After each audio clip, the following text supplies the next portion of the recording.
a mais um vídeo e hoje temos alguns capítulos que são bem conhecidos na Bíblia. Começando pelo capítulo 34. Aqui uma profecia denunciando os líderes de Israel. Deus chama os líderes de Israel de pastores e que em vez de cuidar do seu rebanho, eles cuidavam apenas de si mesmos. Eles não fortaleciam os fracos, não curavam os doentes, nem buscavam os perdidos. Eles se importavam apenas com dinheiro. E com o resultado disso, o povo de Deus ficou disperso e vulnerável às influências do mundo. Coloquemos isso em prática no nosso momento atual.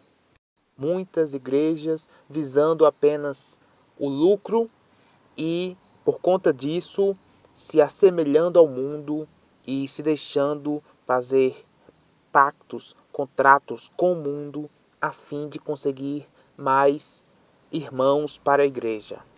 Mas isso tudo só torna os verdadeiros fiéis que ali estão vulneráveis às influências do mundo.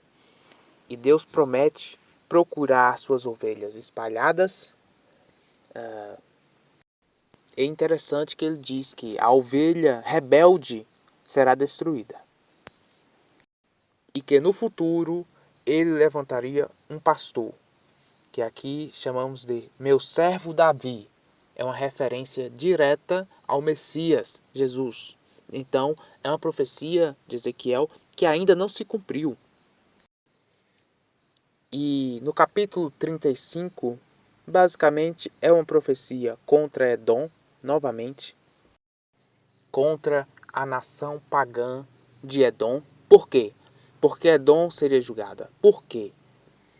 O texto diz que Edom se alegrou com a destruição de Jerusalém e desejou tomar posse das terras do povo de Deus.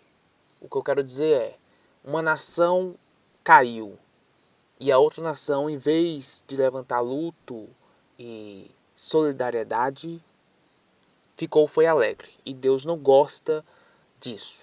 Isso vale também para as pessoas. Nós não podemos nos alegrar com a perda dos outros. Já o capítulo 36 transmite uma grande esperança, dizendo que depois de tudo isso, depois da tempestade, viria o sol e Deus restauraria Israel. E algo bem interessante, pelo menos eu achei, é que Deus diz que purificaria o povo. E como? Lhes dando um novo espírito. E aqui abrimos brecha para algumas interpretações. O que seria esse novo espírito que Deus daria àquele que o buscasse? É uma questão um tanto complexa de se entender. Esse novo espírito que Deus colocaria dentro da pessoa é algo bem difícil de entender. Teria alguma relação com o Espírito Santo que veremos no Novo Testamento? Teria aqui uma interpretação bem mais drástica. O Espiritismo fala sobre isso, cria uma hipótese em referência a isso. Teria esse espírito capacidade de mudar as nossas emoções, nossos sentimentos?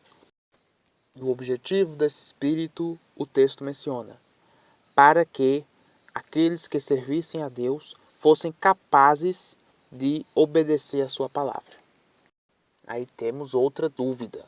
Será que sem esse espírito o ser humano não é capaz de obedecer a palavra de Deus?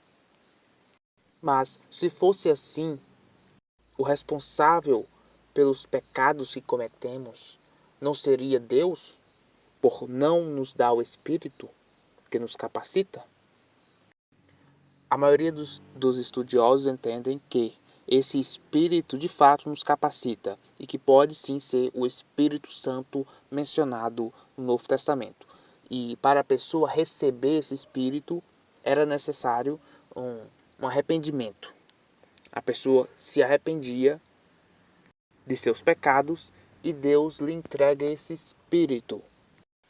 E agora, para concluirmos o vídeo, veremos o capítulo 37.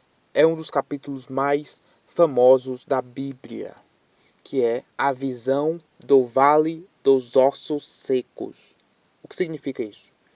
O profeta Ezequiel foi levado em espírito a um lugar cheio de ossos secos. Pelo que parece, ele foi levado ao futuro. Deus o levou para o futuro.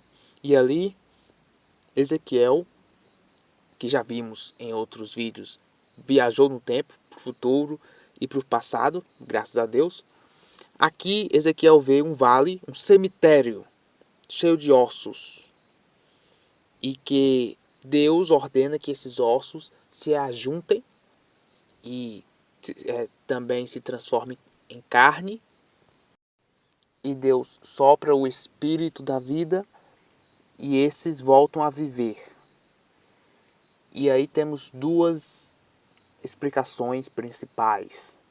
Uma é que de fato isso acontecerá no futuro.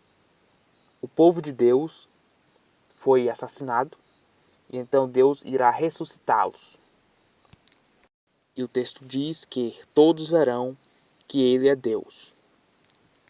E diz que nesse tempo o Messias governará. Aqui representado como o servo de Davi, ou seja, Jesus. Então é uma profecia que ainda não se cumpriu. Mas alguns também entendem que essa visão não é literal e que seria apenas uma maneira de dizer ao povo naquela época ou em época futura de que aquilo que é seco e sem esperança, Deus fará renovar. Do impossível, ele trará vida. E basicamente é isso. Eu fico com a opção de que é tanto literal quanto figurativo. De fato, creio que isso acontecerá no futuro. Pessoas irão ressuscitar. E também não deixa de ser uma mensagem para renovar a esperança daqueles que, entre aspas, se encontram com os ossos secos, sem vida. E aqui concluímos mais um vídeo.